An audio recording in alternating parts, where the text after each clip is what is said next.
नमस्कार दोस्तों, agritech news में आपका स्वागत है।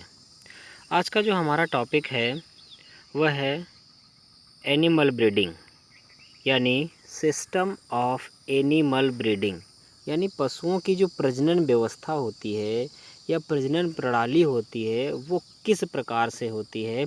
इस विषय में आज हम इस पे चर्चा करेंगे। जो सब्जेक्ट हमारा है live stock production and management, इस सब्जेक्ट से संबंधित ये टॉपिक है।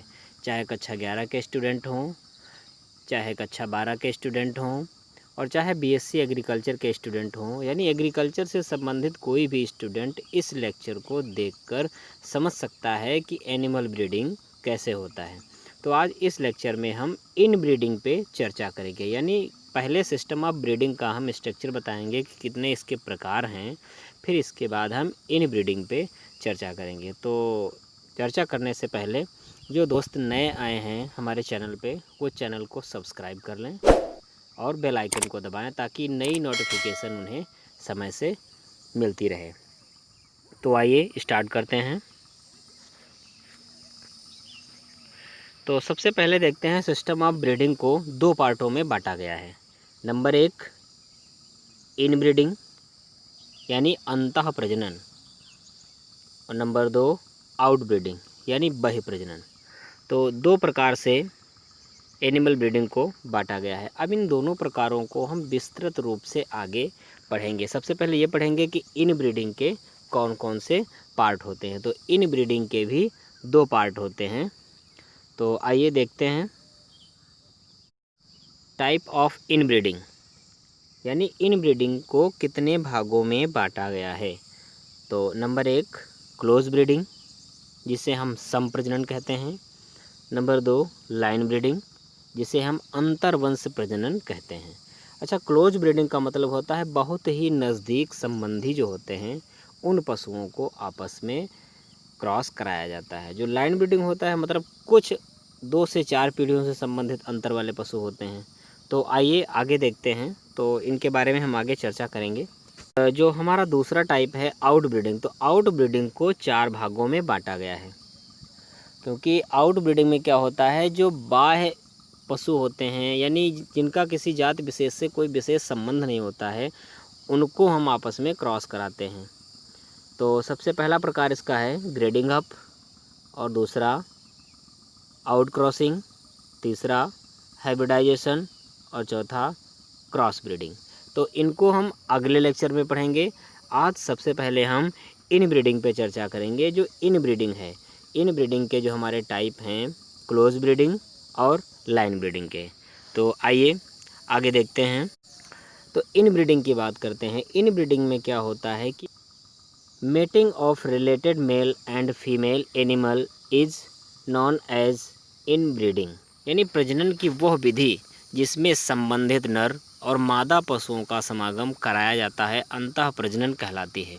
अच्छा, इस विधि में करते क्या है, तो इस विधि में 4 से 6 पीढ़ी, यानी जिस चीज़ को यहाँ पे अंडरलाइन किया गया है वहाँ पे हम देखेंगे जिसमें 4 से 6 पीढ़ी से संबंधित नर, इतना ही मुख्य पॉइंट है। यदि व्यक्ति याद रखता है तो आगे की परिभाषा अपने आप याद हो जाएगी। यानी जिसमें 4 से 6 पीढ़ियों से संबंधित नर और मादा पशुओं को क्रॉस कराया जाता है, वह विधि अंतः प्रजनन कहलाती है।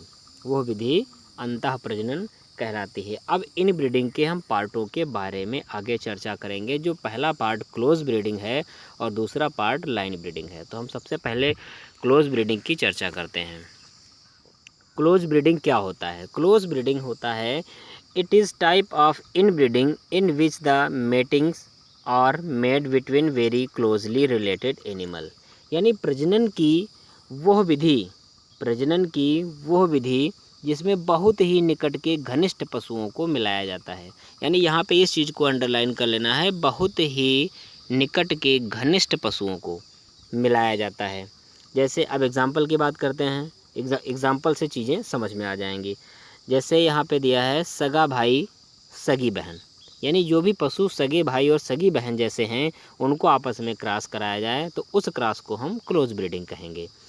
वैसे ही दूसरा दिया हुआ एग्जाम्पल कि बेटा और माँ, यानी बेटा और माँ जैसे जो पशु आपस में संबंध रखते हों उनको क्रॉस कराया जाएगा तो वो भी क्रॉस क्लोज ब्रीडिंग कहलाएगा। ऐसे ही पिता और बेटी, इंग्लिश में अगर देखें तो full brother into full sister, son into mother, father and daughter. तो आइए आगे चर्चा करते हैं लाइन ब्रीडिंग की। तो अच्छा, लाइन ब्रीडिंग में क्या समझना है, बिल्कुल सेम प्रोसेस है लगभग, बस थोड़ा सा अंतर है कि उसमें बिल्कुल क्लोजली संबंध होते हैं। यहाँ पे 1 से 2 पीढ़ी, 4 से 6 पीढ़ी आगे के जो संबंधित पशु होते हैं उनको आपस में मिलाया जाता है। तो यहाँ पे हम समझेंगे, it is the other type of inbreeding in which the mating are made between less closely related animal, यानी वह प्रजनन विधि जिसमें 4 से 5 पीढ़ी के पशुओं को क्रॉस कराया जाता है, यानी आपस में 4 से 5 पीढ़ियों से संबंधित पशु हैं उनको क्रॉस कराया जाता है। यानी इस परिभाषा को जो हम समझेंगे तो साथ में एग्जाम्पल ज़रूर ध्यान देंगे, क्योंकि एग्जाम्पल से परिभाषा बहुत अच्छी तरीके से समझ में आ जाएगी। पहले एग्जाम्पल की बात करते हैं तो चचेरा भाई और चचेरी बहन जैसे जो पशु होंगे उनको क्रॉस कराएंगे तो उस क्रॉस को हम लाइन ब्रीडिंग कहेंगे।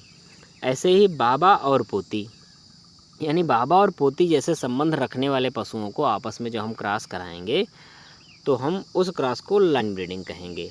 ऐसे ही पोता और दादी, इनको इंग्लिश में half brother into half sister, female back to grandsire, male back to his granddad, ये कहते हैं। तो यानी हम लाइन ब्रीडिंग को इस तरीके से समझ लेते हैं कि 4 से 5 पीढ़ी से संबंधित जो पशु होते हैं उनको आपस में मिलाया जाता है। तो आगे देखेंगे इनके लाभ और हानियाँ क्या हैं। तो सबसे पहले यहाँ पे बात कर लेते हैं जो अंतः प्रजनन के उद्देश्य हैं। उद्देश्यों में हमें यही बात करनी है कि पशु झुंड के उत्तम गुण को पीढ़ी दर पीढ़ी संतान में स्थिर रखा जा सकता है। यह अंतः प्रजनन का मुख्य उद्देश्य है। यानी हमारे पास कुछ अच्छे गुणों वाले पशु हैं तो उन अच्छे गुणों वाले पशुओं को, यानी अच्छा दूध देने वाले, कार्य करने वाले, यानी हमारे जिस उपयोग के लिए हमने पशु को पाला है उस उपयोग के हमारे पास पशु गुण उपलब्ध हैं, पशुओं में गुण उपलब्ध हैं, तो उन पशुओं को हम पीढ़ी दर पीढ़ी संतानों में लाने के लिए अंतः प्रजनन हम कराते रहते हैं, तो हमें उसी प्रकार के पशु मिलते रहते हैं। आइए आगे बात करते हैं अंतः प्रजनन के लाभ। तो अंतः प्रजनन से हमें लाभ क्या क्या प्राप्त होते हैं, उन लाभों के बारे में हम बातचीत करेंगे। तो सबसे पहला लाभ है पशुओं में समानता बढ़ती है। यानी जो अंतः प्रजनन कराएंगे, यानी बहुत क्लोजली पड़ोस के संबंधी होंगे एकदम, तो उनको हम क्रॉस कराएंगे तो पशुओं में लगभग समानता बढ़ती है और असमानता घटती है, यानी कोई अतिरिक्त लक्षण नहीं होगा, सभी पशुओं में लगभग समान लक्षण पाए जाएंगे। नंबर 2, किसी अज्ञात आनुवंशिक रचना वाले पशु समूह से शुद्ध नस्ल प्राप्त करने का अच्छा तरीका है। नंबर 3, अनैच्छिक गुण रखने वाले पशुओं का निकृष्टन किया जा सकता है। यानी जिस पशु के अंदर कोई ऐसा गुण है, उस पशु के गुण को हम नहीं चाहते हैं तो उस पशु को हम निकाल सकते हैं। नंबर 4, पशु समूह में लाभप्रद लक्षणों को स्थिर रखा जा सकता है। जैसे पशु कोई दुधारू है, एक प्रकार का अधिक दुधारू वाला लक्षण मान लो, तो उस पशु के दुधारू के टाइप के लक्षण को हम आगे बनाए रख सकते हैं अगर हम इनब्रीडिंग करते हैं, यानी अंतः प्रजनन करते हैं। अगला नंबर है पशुओं में अपने गुण अपनी संतान में भेजने की योग्यता बढ़ती है। तो ये तो आप जानते ही हैं कि पशु हो चाहे मनुष्य हो, 50-50 गुण पितरों के जाते ही जाते हैं। नेक्स्ट पॉइंट की बात करते हैं, मृत्यु कारकों के प्रकट होते ही उन पशुओं को समूह से निकाला जाता है। यानी अगर कोई प्रकार का मृत्यु कारक, उनमें कोई बीमारी आती है, कोई बड़ी बीमारी बन जाती है जो अन्य पशु को भी बन सकती है, तो इस प्रकार के कारक प्रकट होते ही उनको बाहर निकाला जा सकता है। नेक्स्ट, पशुओं के पारिवारिक वर्ण में समानता मिलती है। पशुओं के पारिवारिक वर्ण में समानता मिलती है। वर्ण का मतलब यानी पशुओं के जो पारिवारिक लक्षण होते हैं और उनको सेलेक्ट करने में एक प्रकार से समानता मिलती है। तो हम इनकी हानियों के बारे में अब बात करते हैं। तो अंतः प्रजनन से हानियाँ क्या हैं? पशुओं की वृद्धि दर कम हो जाती है, यानी पशुओं में जो वृद्धि दर होती है वो कम हो जाती है।